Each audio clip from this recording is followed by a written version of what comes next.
নমস্কাৰ, মিণ্টা কিচেনলৈ আপোনালোকক সকলোকে স্বাগতম জনাইছোঁ। এয়া কি বনাইছোঁ আপোনালোকে হয়তো থাম্বনেইল আৰু টাইটেল দেখি গম পাইছে। হয়, এয়া বনাইছোঁ মই পিঠাগুড়িৰে কুকুৰা মাংস। পিঠাগুড়ি কুকুৰা মাংস কিদৰে বনালোঁ আপোনালোকে ভিডিঅ'টো চালে গম পাব। তেনেহ'লে আহক ভিডিঅ'টো দেৰি নকৰি আৰম্ভ কৰোঁ।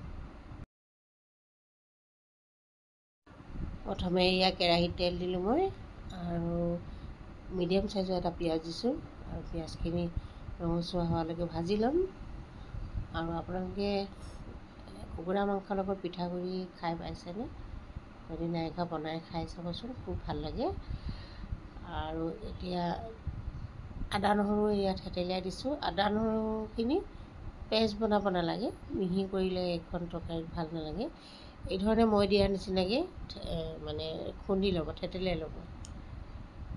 এয়া আদা নহৰুখিনি ভজা হোৱাৰ পাছত এয়া ঘৰুৱা কুকুৰা মাংস এইখিনি আৰু পিঠাগুড়িৰ লগত লোকেল কুকুৰাহে ভাল লাগে দেই।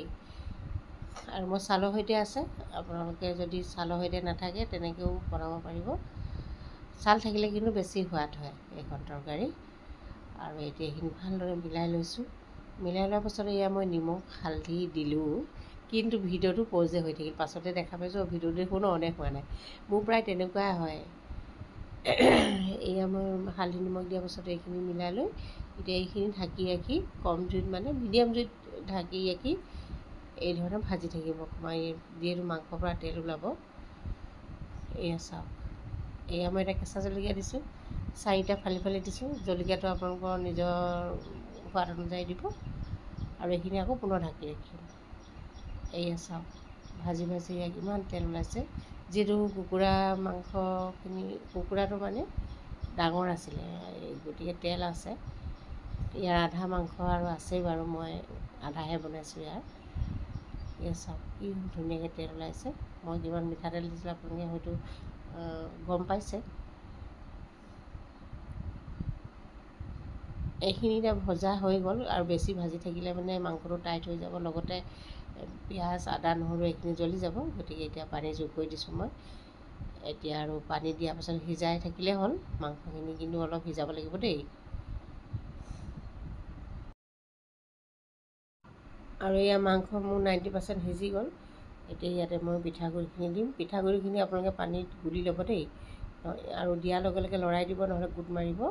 বাকী পিঠাগুড়িখিনি মই দি ল'ম, যিহেতু মই কেমেৰাটো নিজে কৰি আছোঁ, গতিকে অসুবিধা হৈছে। গতিকে মই পিঠাগুড়িখিনি দিয়াৰ পাছত আকৌ দেখাম। এয়া মই পিঠাগুড়ি গোটেইখিনি দি দিলোঁ। পিঠাগুড়িখিনি দিয়াৰ পাছত কিন্তু জুইটো একদম কমাই দিব, নহ'লে ইয়াতে বক বক বক বককৈ উতলি মানে গায়ে মুখে পৰিবহি। সেইটো সদায় সাৱধান হ'ব দেই। পিঠাগুড়ি দিয়াৰ পাছত জুইটো বঢ়াই নিদিব, একদম কম জুইত বনাব। আৰু পিঠাগুড়িখিনি দিলোঁ, দেখিছে নাই কি ধুনীয়াকৈ উতল আহিছে। এয়া কম কম জুইত বনাই আছোঁ যে। এয়া জালুকৰ গুড়ি দিলোঁ। জালুক নিজে মই থেতেলিয়াই দিছোঁ দেই। ইয়াৰ জালুকখিনি বৰ বেছি মিহি কৰা নাই। আৰু এইখন তৰকাৰী জালুক মেইন কিন্তু। আৰু গতিকে জালুক জলকীয়া সেইখিনি আপোনালোকৰ নিজৰ অনুমান কৰি দিব, আপোনালোকে যিমান খায়। আৰু যদি জ্বলা কম খায় জলকীয়াটো নিদিব, জালুকীয়া অলপ বেছিকৈ দিব। মানে জালুকৰ সোৱাদটোৱে বহুত ধুনীয়া কৰে এইখন তৰকাৰী। এই চাওক, আৰু ঠাণ্ডা হ'লে অলপ ডাঠ হৈয়ে যাব বাৰু। গতিকে এই ধৰণে অকণমান পনীয়াকৈ ৰাখিব, যিহেতু ঠাণ্ডা হ'লে পিঠাগুড়ি দিয়া আছে ন, গোট মাৰি যাব। গতিকে বেছি আৰু এইটো আপোনালোকক বাৰে বাৰে কৈছোঁ যে একদম জুইটো কমাই ল'ব, নহ'লে বক বক বক বককৈ আহি গাতে পৰিব। এয়া চাওক, এতিয়া খাবলৈ ৰেডি হৈ গ'ল। আৰু এতিয়া মই গেছটো অফ কৰি দিম। যদি আপোনালোকৰ হাতত মানধনিয়া থাকে এইখিনি সময়তে মানধনিয়া দি দিম। যিহেতু মোৰ হাতত মানধনিয়া নাই, মানধনিয়া দিলে তৰকাৰীখন বহুত সোৱাদ হয়। এতিয়া মই গেছটো অফ কৰি দিছোঁ। ইয়াৰ পাছত চাওকচোন, এয়া বক বক কৰি উতলি আছে, যিহেতু পিঠাগুড়ি হয় ন। গতিকে ৰেচিপিটো কেনেকুৱা পালে